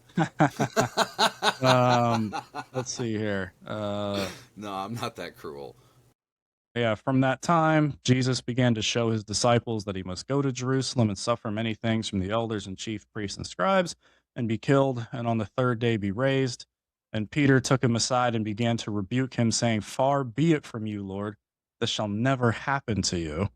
But he turned and said to Peter, "Get behind me, Satan." On and on and on. On and on and on. I want to dice up on the third day be raised. It didn't say how. It didn't say incarnate. It didn't say in the flesh. It didn't say walking on this earth. It just said that somehow part of him, just like on the Hale Bopp Heaven's Gate cult, believe that their leader's floating up there on a comet somewhere.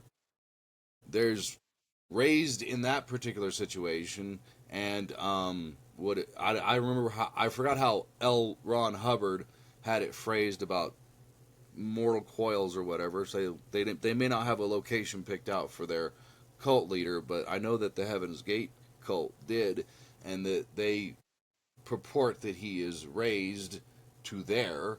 And no, I agree. I'm not done. Matthew 28. This is after the crucifixion. This is after the crucifixion. After the Sabbath, towards the dawn of the first day of the week, they go to the tomb, then go quickly and tell the disciples that he is risen from the dead, and behold, he is going before you to Galilee. There you will see him. See, I've told you. And behold, Jesus met them and said, "Greetings." And they came up and took hold of his feet and worshipped him. Then Jesus said to them, "Do not be afraid. Go and tell my brothers to go to Galilee, and there they will see me." Now the 11 disciples went to Galilee, to the mountain to which Jesus had directed them. And when they saw him, they worshipped him, but some doubted. They grasped at his feet is basically the key takeaway from this. If I'm using Matthew, it would be the key takeaway. If I'm using the other gospels like Luke and John, Jesus walks with them, has a Bible study, eats food on multiple occasions with them. So yeah, like the gospels don't end with just he died and then he raised. It's like, no, there's also the after he raised from the dead and all the stuff that went on there. So yeah, no, like they're claiming they're claiming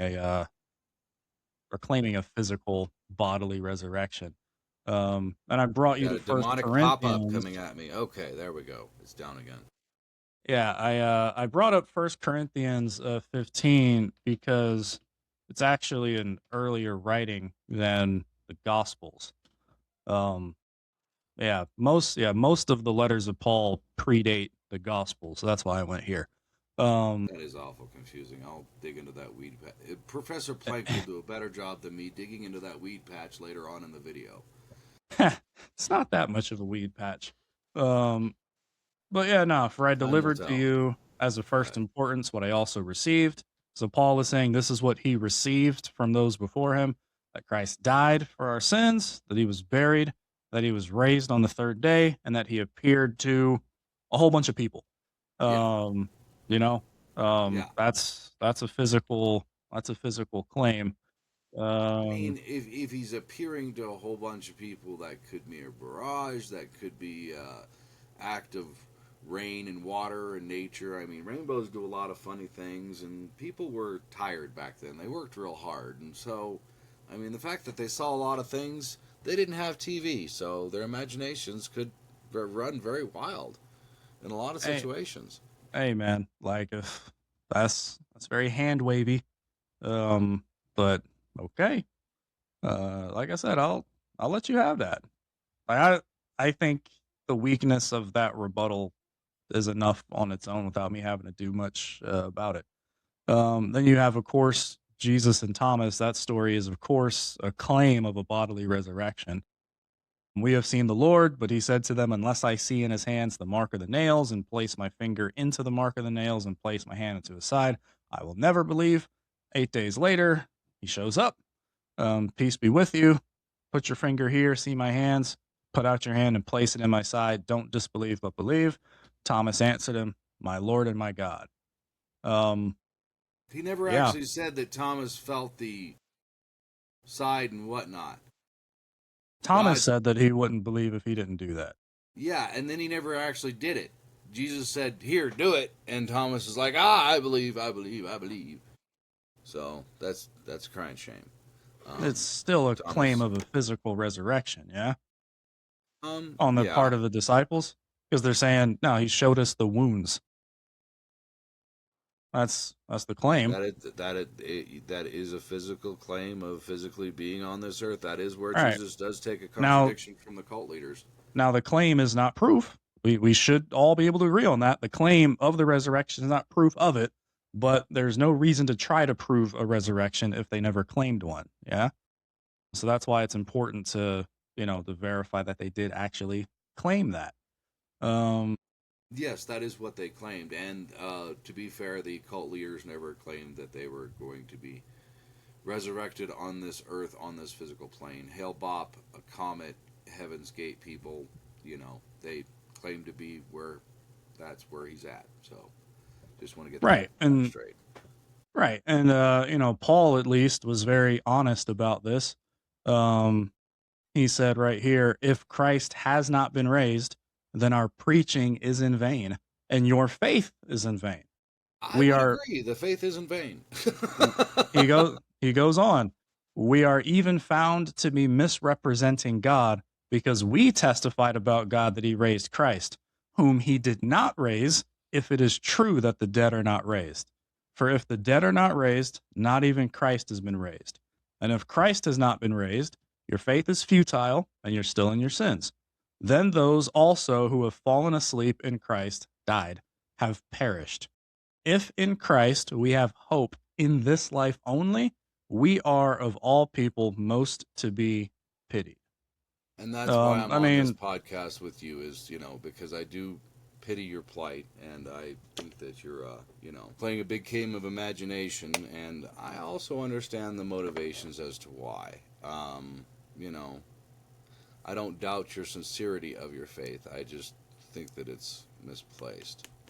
I So I understand would that. agree. I would agree wholeheartedly with what he says about the whole situation. I just think that it is futile. And Right, and this so, I is mean, right, and there's this parts is of the Paul. Bible I will agree with on Paul Right, on this that is particular way of thinking. this is Paul. He just puts it all out there, right? That is a lot more falsifiable than the claim of the religious cult leaders that Plink cites, right? Because how am I supposed to falsify whether or not he actually got spiritually absconded into a spaceship? I don't know why that one's the one that sticks with me, but It does me too. for whatever reason And it does. by But the way, like, I'm unaffiliated with the Heaven Gate cult, just so everybody makes sure that affiliations are important and all for Saint K, and they are for me also. I am not with those people. oh man, like how am I supposed to falsify that? I can't. But it is a lot easier to falsify whether or not a dead body is still in its tomb, whether or not a Yeah, dead body actually rose from the dead, that sort of thing. that And then I also think none of these guys have a Paul or a Pauline like figure in in their corner. You know, yes, sir. Yes, I have many. I have a John the Baptist scenario in my corner. It's interesting how it Okay. works out. But yes, I have people that believe in me wholeheartedly, and I speak of other people as if they are the my nephew, for example. He's going to change the world someday. I'm sure of it, and so he's like my second coming, if you will. I believe in him so wholeheartedly, undoubtedly, without reservation or conviction. He's my heir to all I have before me, and you know. I'm not putting that down. Like the family bonds are really good to see, but it's not like a true parallel to Paul because, like, I said a Paul parallel to hated. John the Baptist, actually. I see. I see. I mean, heck, even it's like I don't know if he would die for that person in the same way that John the Baptist died for Christ, but we'll leave him aside. Would I'm saying I think so. like Paul's testimony is, how do you explain it from a not Christian perspective? He Professor said Plink does it better than I ever could. no, he doesn't. Actually, Maybe not in this particular video, but I'll maybe find not. another one for you. Maybe not in this video, but There is a very yes, well put together counter apologist argument for that, and I wish I had it on file right now. like actually, Professor Plink later on in this very video gets Paul's testimony wrong, but that'll be something for Okay. later. Joy. For now, yeah, I know, right? Next For now, episode. as we're it's gonna have to be because we're coming up on our 2 hours here. But I what I know, will it's say, crazy. what I will say here at the end, right, is that evidence is simply, that's just me reading the definition here. Evidence is simply any material, information, or testimony presented to establish the truth of or refutation of a claim. Evidence is that which serves to make the existence of a potential fact more or less probable. That's all it is. Yes, sir. I like that word reputation or truth and how it Mhm. separates the two between. Because whether something refutation. has Yeah. whether something has a reputation or whether or not something is true are two entirely different things. They are two different things. Yeah. And you've got 4 different kinds, generally speaking: direct evidence, circumstantial, testimonial, and physical or demonstrative. The only people that would have been in a position to have direct evidence of the resurrection would have been the 12. Would have been Jesus's core group. The rest of us are working off of the other 3 categories: circumstantial, testimonial, and physical/demonstrative. Even though I would argue that Jesus offers demonstrative proof to all What who is would demonstrative repent and for believe. the rest of us who don't know what that word means? Like demonstration, like tangible objects, weapons, DNA, pertinent Pieces to our of the cross, conversation. the shrine of Tyrna, or whatever it's called, the spear of destiny. You know me, or maybe you don't know my position on that. Actually, I don't know what I believe about the Shroud of Turin. I don't know how to refute the arguments in favor of it, but at least where I stand right now, it feels too easy. If it were actually legit, and I'm not saying it's not, I'm saying I don't know. I am legitimately agnostic about it. If it be true, that is one heck of a piece of evidence to have this late, like this far removed. But I don't need the Shroud of Turin, I think, to make that case. Actually, I think an empty tomb is actually stronger to me than the Shroud of Turin, but That's kind of like the empty closet routine. I mean, I used to have the golden fleece in that thing. You just got to take my word for it. the problem is, right, is like it wasn't a random tomb. Like it was a tomb of a rich guy, and they put a Roman guard around it, and the Pharisees knew what tomb, like everyone knew what tomb it was. Like, yes, sir. That brings up a very valid point. Like, why put him in a rich man's tomb? Like, I mean, he's a condemned, whatever it was. Not gonna get into that. It But was one of what's his name? Joseph of Arimathea. He was a high-ranking member on the Jewish council. He goes and retrieves the body and buries him in his own personal tomb.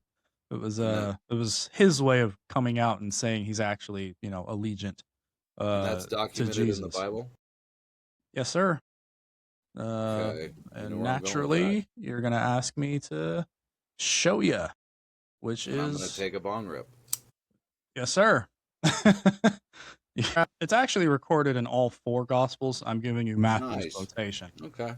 When it was evening, there came a rich man from Arimathea named Joseph, who was also a disciple of Jesus. He went to Pilate and asked for the body of Jesus. Then Pilate ordered it to be given to him. And Joseph took the body and wrapped it in a clean linen shroud and laid it in his own new tomb, which he had cut in the rock. And he rolled a great stone to the entrance of the tomb and went away. The next day, And then Mary after Magdalene and Mary were sitting there opposite to witness it. So yeah, that's worth yeah, noting. yeah. And on top of that, the Pharisees then went to Pilate the next day and said, "Sir, we remember how that impostor said while he was still alive, 'After 3 days I will rise.' Therefore, order the tomb to be made secure until the 3rd day, lest his disciples go and steal him away and tell the people he is risen from the dead, and the last fraud will be worse than the first." Pilate said to them, "You have a guard of soldiers. Go, make it as secure as you can." So they went and made the tomb secure by sealing the stone and setting a guard. So, in that situation, the fact that 3 days later the tomb is empty um, is remarkable. Either because the resurrection actually happened, which is amazing, or because an Ocean's 11 style heist took place, which I would was also about to be say amazing. that. I would also say that you took the words right out of my mouth. You said my rebuttal Yep. to a T. Yes, I mean, these are corruptible tombs, even if you seal them, and there are ways to trick Roman guards. They're not known to be the smartest things in the world, from what I can gather. I mean, like, there's usually a death penalty for not holding your post. So it's like, what's their rationale to allow the disciples to abscond with the body? Like, what's their motive for doing that? You can trick Roman soldiers with honey. They're half starved, worked to death, easily bribed. I mean, you know, from what I can see, a Roman soldier's life is very difficult, and If that's what you're gonna go with, death is probably preferred compared to living the life of a Roman soldier. From well, what I can gather, if that's what you go with, then how do you explain Paul's testimony? There's holes. Even and I mushrooms. even allow for Professor Plink when Professor Plink mentioned you can have more than one thing happening at a time. Like, you could have a hallucination here, you could have something else happening here, and it kind of coalesces. I acknowledge that. That is true. But the examples he gave actually don't explain Paul. So it's like, even with what he said, there's still there's still holes and gaps in the narrative. And the other problem with Paul's testimony is that it's not just Paul's testimony. It's also the testimony of those that were with him. Because Paul was not the only one that heard this. Now, as he went on his way, he approached Damascus. Yes, sir. Go ahead, continue. Damascus. No, ask it. I just wanted to say that, Professor Planck has not asked me to come here and represent him, and we use him more as a conversation vehicle to put our own takes on situations. You've asked me a couple of times directly why Professor Planck didn't do this, that, or another. Well, I wasn't there.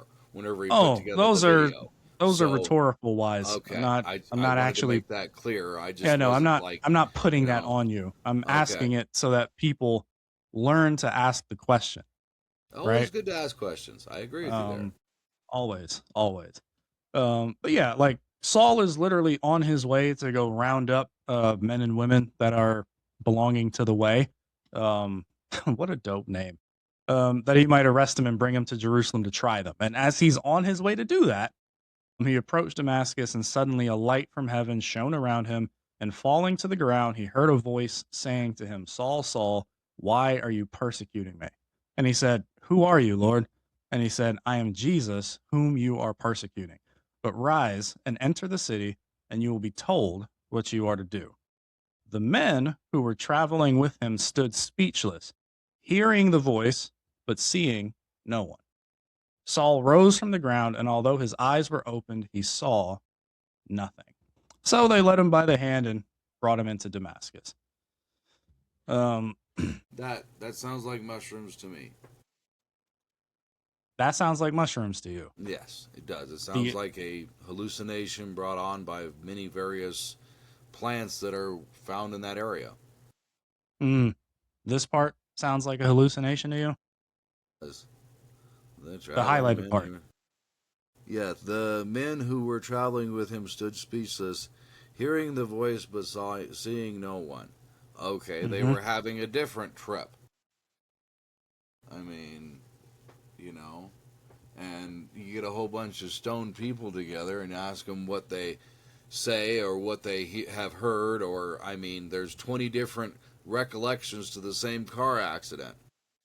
Having done that, seeing as I do work in medicine, this is not that. Well, this is that, because like you've tried to distract me from that before, but I think it's a valid point. I'm not distracting you from it. What I'm saying is you have no reason to believe that Saul and his compatriots were doing shrooms or whatever as they were on official temple business. I have no reason not to believe that either. Yeah, you do. The fact that he was a Pharisee. Okay. Those guys didn't do that sort of thing. Accidents happen. I didn't say it was intentional. So he accidentally took mushrooms. Okay. Or some other herb or whatever growing on the ground. Times were rough back then. You got to eat what you can. All right. So he just happens to have a vision of the very person that he hates recruiting him to his team, and he's just willing to upend his entire existence over a shroom vision. I have had many a hallucinogenic experience, and the thing I've always noticed is whatever I have my mind focused on before I take the hallucinogenic substance, because I've had more than one kind, is that whatever I got my mind focused on is what I'm going to hear about, see about, experience in my own brain whenever I'm in those states of mind. So it makes perfect sense that Paul was experiencing a hallucination of God and Jesus and what have you, because that's what he had all his focus on whenever he was headed to go do what he was doing. So and when you come down from that hallucination, you usually know that you had a hallucination because you know that you took shrooms beforehand, yeah? Like, I don't think you're silly enough to... I don't think you personally are so silly that when you came down from a high, that you actually thought anything you saw in the high wasn't related to the drugs you had just recently took? Because I intentionally took them. The claim that I am trying to purport is that this was an accidental situation. Someone roofied Paul. Roofies Paul, and then unintentionally, they were all eating herbs and berries and whatnot, and they happened to run across something that did their mind a trick. And if you're in that situation, you're not aware of the fact that you are hallucinating because you're not... Okay, so how does that explain the empty tomb? The Romans. Them soldiers are derelicts. For what Incompetent reason? soldiers. They're Incompetent incompetent. soldiers. Yeah, I mean... So the disciples overpowered Roman soldiers? No, they didn't have to. They probably fell asleep. And this is tired. You know how many hours, it's fully historically documented, how much grueling work Roman soldiers have to go through all the time. Well, you stick them on night guard. They all fell asleep guarding the Well, tomb of a guy who was just on trial for potential insurrection against Rome. They all fell asleep guarding that guy's tomb. Does that sound every day there's reasonable? somebody. There's a lot of trials going on, so I'm sure his was rather lackluster at the time. It was like, another day, another trial, another tomb guard. For them, it was just another Saturday. But he's still a high profile. Like, it's still a high profile guard. Okay. Yes, actually, yeah. Well, I mean, people get tired. Can we agree that people get tired, especially at night, especially if they're stuck guarding something? As a guy that worked and still works the night shift, man, like, yes, you get tired, but if that's your job, you stay up. And more to the point, if you know that you're going to be up guarding it all night, you're probably going to sleep during the day so that you can be up at night. Odds are they were tuned into the trial of the century, as you call it. So they didn't really have much time to sleep beforehand because everybody's watching the goings on and all the screaming and hollering and carrying on that seems to be the case in the movies. I'm pretty sure it wasn't. There's no reason to assume that is what I'm saying. Well, there's no reason to not assume it. I mean, there's plenty of reasons to not assume it. There are Roman soldiers that have training that know how to guard things overnight. There's actually plenty of reason to doubt that they just fell asleep. I would sooner believe that they were, and I still wouldn't actually believe it, but I would sooner believe that they were bribed into opening the tomb before they all decided to just go to sleep on duty. Well, the notion of them being bribed is ridiculous. All the disciples were broke. I mean, right. So it's going to have any kind of coin to come up with enough for a significant bribe for them. Now correct. they could have been accidentally roofied, just like Paul was. I mean, their food was not of the purest and highest quality either. But what I'm saying is that your explanations are in the territory of like crackpot conspiracy levels of hey maybes, that aren't really based on anything legit. Okay. Unlimited possibilities, but not infinite probability. But anyway, I'll give you that. But that I think was actually a really good conversation. I enjoyed a lot of it. Definitely. And like I said, I want to save slavery for next time because I like talking about that topic. Definitely, that'll be a whole hour easily. You know me, I like I like talking Old Testament. So, and like I said, I did a whole I guess plug for me. I got a whole playlist on the channel, slavery and the gospel, going through the passages in the Tanakh, in the New Testament, and then diving into some history of the American abolitionists, white and black. I added the black ones this year, so that's legit. And whenever we have that conversation, maybe I'll add it to that playlist as well. So, but yeah, looking forward to it. Appreciate you coming to me with this, to be honest, because the unexamined life is not worth living, as Socrates said. I would say the unexamined faith is not worth believing as a corollary to that.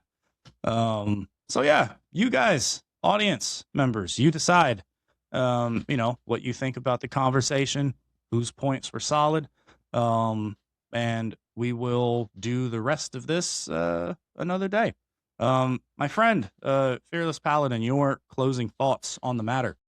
Well, I appreciate the opportunity to be here and add, a different perspective to the conversation, and I look forward to continue to do this more. as we go. This will be our first episode, but make sure to like and subscribe. You know, that's what keeps everything turning and whatnot. And we appreciate your comments. We'd love to hear what you have to say. And, you know, I look forward to doing more of these in the future. The end. All right. Sounds good. All right, y'all. Until next time, you know, learn from this conversation, take notes on it. But until next time, man, go do something for Jesus. Big or small, don't matter, as long as it's faithful. All right. Until next time, everybody. This has been Foreign Saints. I'm Saint K. Go in peace.